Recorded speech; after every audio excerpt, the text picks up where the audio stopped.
আজকে একটু বাচ্চাদের মায়েদের উদ্দেশ্যে বলি।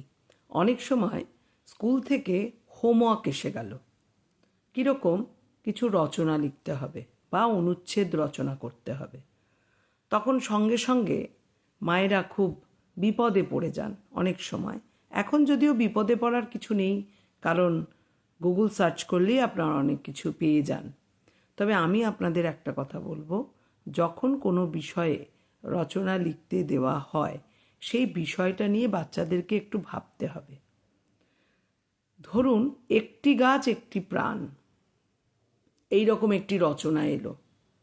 তখন আপনারা চিন্তা করতে শুরু করলেন কিভাবে লিখব।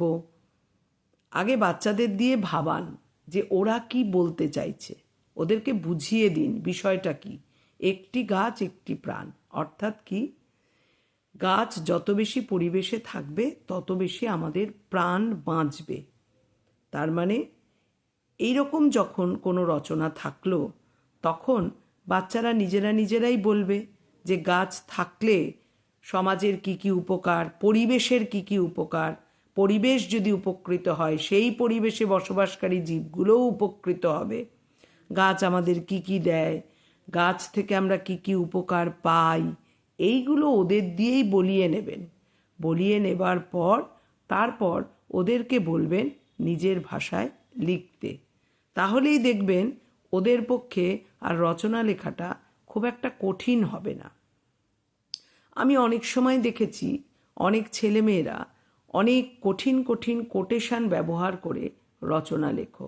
লিখতেই পারো, কোনো অসুবিধে নেই। এবং বলা হয় যে এরকম ভারী কোটেশন দিয়ে লিখলে অনেক নম্বর পাওয়া যাবে। এক্ষেত্রে আমি একটা কথা বলি, কোটেশন দাও, কিন্তু কোটেশন দিতে গেলে যাঁর উক্তি তোমরা সেখানে লিখছ সেই উক্তিটা কিন্তু যথাযথ হতে হবে। উক্তির মধ্যে নিজের ভাষা আবার ঢুকিয়ে দেওয়া যাবে না। সেই জন্য এই কোটেশন দিয়ে লেখার ক্ষেত্রে অসুবিধাও অনেক থাকে। সেই জন্যে আমি বলছি, যদি নিজে রচনাটা বুঝে নাও তাহলে সহজ সরল ভাষায় লেখাটা অনেক সহজ হবে। যেমন তোমার ধরো প্রিয় মানুষ, অনেকে কি করে, কোনো কবি পড়ে এসছে তোমার প্রিয় কবি, সেইটাকেই লিখতে শুরু করে দিল। আমি বলি তোমরা আগে রচনাটার অংশটা ওপরই মানে শিরোনামটা আগে ভালো করে পড়ো। বলেছে কি তোমার প্রিয় মানুষ, সেই প্রিয় মানুষ তোমার মা হতে পারেন, বাবা হতে পারেন, কাউরির কোনো মাসি কাকি বা কাউরির কোনো শিক্ষিকা হতে পারেন বা শিক্ষক হতে পারেন। যে মানুষটা তোমার কাছে প্রিয় তার কোন কোন গুণ তোমাকে আকৃষ্ট করেছে, কেন সে তোমার কাছে প্রিয়, এই বিষয়গুলো যদি তোমরা সহজ সরল ভাষায় লেখো তাহলে কিন্তু সেটি শিক্ষক বা শিক্ষিকার দেখতেও সুবিধা হয়। আর একটা জিনিস জানবে, কোনটা মুখস্থ করে লেখা আর কোনটা নিজের থেকে লিখছ, এগুলো কিন্তু শিক্ষক শিক্ষিকারা খুব ভালো বুঝতে পারেন। তাই আমি সবসময়ই বলবো যে তোমরা পড়ো, নিশ্চয়ই রচনা বই, ব্যাকরণ বইয়ের পেছনে তো রচনা থাকেই, পড়ো।